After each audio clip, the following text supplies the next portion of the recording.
continuamos con nuestro tema y ahora vemos, ¿dónde rezaba Jesús?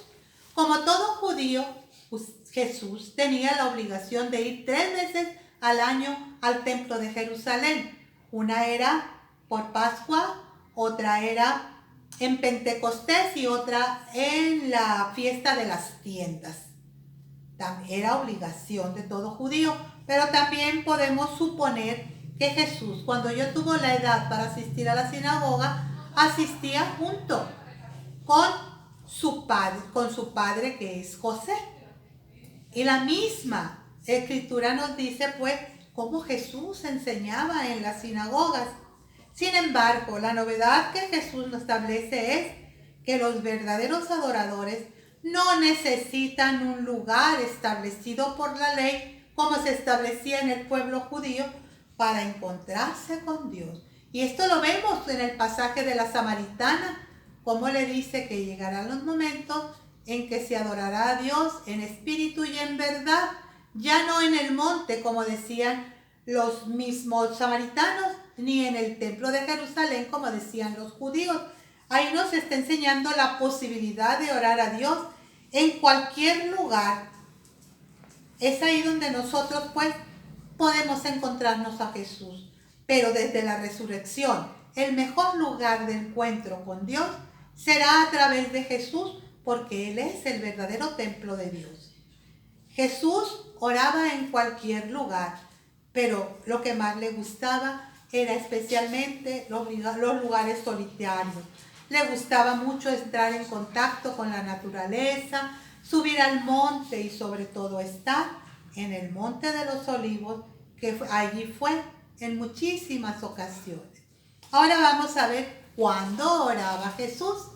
En la liturgia pues del pueblo judío, en las tradiciones mismas, había momentos especiales en el día para orar, porque así lo prescribía la ley. Pero la oración de Jesús, según el Evangelio, se extendía en toda su vida.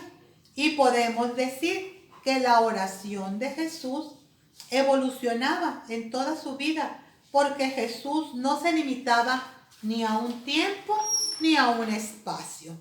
Jesús con sus apóstoles tenía muchos momentos de oración y de oraciones intensas. Y por eso, pues las oraciones para encontrarse con su Padre.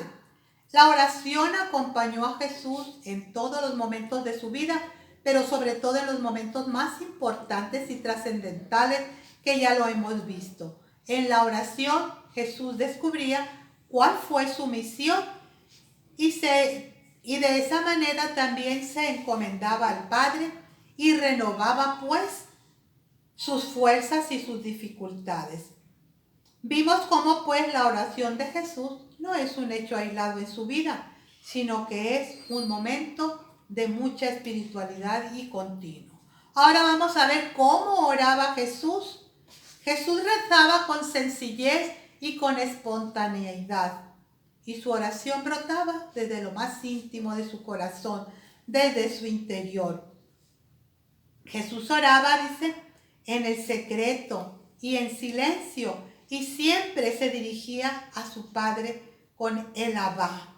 El Abba de Jesús era una experiencia de intimidad, de confianza, una total dependencia a Dios que recibía de Él todo su corazón. Le abría su corazón al Padre. Y así como lo hacía pues Jesús con su Padre, también quiso que los suyos hicieran lo mismo. Esta fue pues la única ocasión que cuando Jesús se dirigía al Padre no hizo diferencia, sino que nos unió más a Él cuando nos enseña el Padre Nuestro. La oración de Jesús dio un giro muy grande en su tiempo, ya que la oración que hacían los hebreos, los judíos, la hacían en la lengua hebrea. Esta lengua solo era entendida por algunos, pero los gentiles y los más sencillos no la entendían. Por eso Jesús nos enseñó el Padre Nuestro en arameo, haciendo pues de la oración parte de la vida ordinaria de cada persona. Para terminar, podemos decir que la oración de Jesús no solo era ponerse en contacto con Dios, sino estar frente a frente con un Dios que es amor. Por lo que el lenguaje central de la oración de Jesús es la práctica del amor. En la oración descubrimos la voluntad del Padre y la ponemos en práctica. Por lo que nuestra oración ha de ser igual a la de Jesús, debe ser la respiración del alma y el lugar donde nosotros descubrimos la voluntad de Dios, donde recibimos la luz y la fortaleza para todos los momentos de nuestra vida. Si tomamos nosotros la experiencia de vida de oración de Jesús, nuestra vida espiritual y nuestra vida personal crecerá sin duda y así nos hará a nosotros ser discípulos misioneros según el corazón de Cristo. Por eso, en este tema hemos descubierto cómo debemos de orar y de poner en práctica nosotros este ejemplo que Jesús nos da a través de su vida, y eso lo encontramos pues en los evangelios. Muchas gracias, nos vemos la próxima semana, Dios las bendiga.